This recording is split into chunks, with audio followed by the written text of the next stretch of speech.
초비상, 평양주재 대사의 충격 증언. 김정은은 바지사장. 김정은 북한 국무위원회 위원장이 사실상 북한 내 권력을 상실했고 위임 통치를 받은 것으로 알려진 김여정 노동당 제1부부장은 실질적으로 바지사장에 불과하다는 주장이 제기됐다. 신인균 자주국방네트워크 대표는 자신이 운영하는 유튜브 채널 신인균 국방TV에서 마크엔 실제 또는 강력한 위임 통치자가 따로 있으며 김여정의 위임 통치는 갑자기 급격하게 바뀌는 권력투쟁의 경량을 최소화하기 위한 조치에 불과하다며 이같이 주장했다. 신 대표는 국정원 등 정부가 김여정 위임 통치에 대한 사태를 축소하려는 모양새고 친정부 언론도 그런 쪽으로 힘을 보내려는 것 같다 면서 그러나 냉정하게 따져보면 김여정은 위임 통치를 물려받은 것이 아니고 마크에 진짜 통치자가 있는 것 같다 고 의혹을 제기했다. 그는 북한은 집단 지도 체제를 지향한다고 하지만 누구도 이를 믿지 않는다 며 중국 시진핑 국가주석도 시 황제라고 부르지 않나. 러시아도 마찬가지라고 근거를 제시했다. 이어 그런데 건강에 이상 없는 김정은이 권력 이양에 나섰다 라고 반문하며 9년간 통치하면서 통치 스트레스가 높아 이를 줄이기 위한 조치라고 했지만 앞서 김정일은 더한 일도 당했다. 북한에서 전쟁 가능성이 제기될 때 인민군 10%가 굶어 죽는 시기를 겪으면서도 통치 권한을 놓지 않았는데 이보다 젊은 김정은이 견디지 못했다는 것은 이해하기 힘들다 고 분석했다. 신 대표는 그러면서 김덕훈 노동당 정치국 상무위원에 주목했다. 그에 따르면 김여정 부부장은 위임통치 총괄, 리병철 군수공업부장은 전략무기 개발, 박봉주 국무위 부위원장과 김덕한 내각총리는 경제분야 총괄, 최부일 군정지도부장은 군사분야 총괄을 맡고 있다.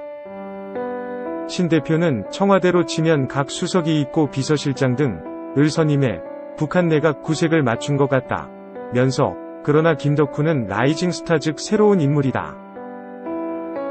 놀랍게도 중앙위원회 정치국 상무위원에 올랐다고 말했다. 그는 북한 내 상무위원은 김정은과 최룡해, 박봉주 3명뿐이었는데 느닷없이 리병철과 김덕훈이 지난달에 등장했다. 우리가 알고 있는 수많은 이름을 제치고 정무국 상무국이 되었다. 며 그 말은 그가 최고 실권자의 오른팔이라는 것이다. 최고 실권자가 현재로선 누군지는 모르지만 실권자의 오른팔일 가능성이 높다고 예측했다.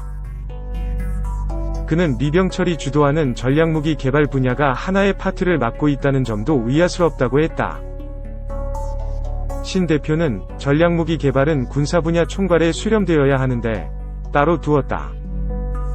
특히 핵, 미사일 개발 모두 완성했는데 다른 경제, 군사 국가를 운영하는 큰 두 개의 축과 함께 간다는 것은 이해하기 힘들다 며 이는 아마도 리병철이 이미 슈퍼파워의 브랜드 네임을 갖고 있어 구색용으로 이름을 올려놓은 것 같다고 말했다.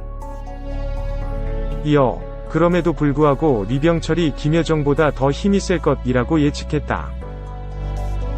자강도에 새로운 병력을 투입한 것에 대해서도 의문점을 던졌다.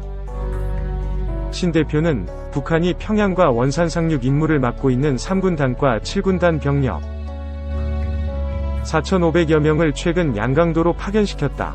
며 이는 실제 통치자가 3군단장과 7군단장의 힘을 빌려 힘이 덜 미치는 곳을 제압하려는 의도로 보인다. 즉 내전이 임박했다는 뜻이라고 전망했다. 김정은이 경제 실패를 인정한 것과 관련해선 그는 북한에서 김정은은 신이고 수령이다. 신은 무결점의 존재라며 그런데 오류를 인정했다고 말했다. 그는 김정은 실패 발표 이후 북한이 새로운 투쟁 단계의 전략적 과업을 토해 결정하기 위해 노동당 제8차 대회를 소집할 것을 제의했다.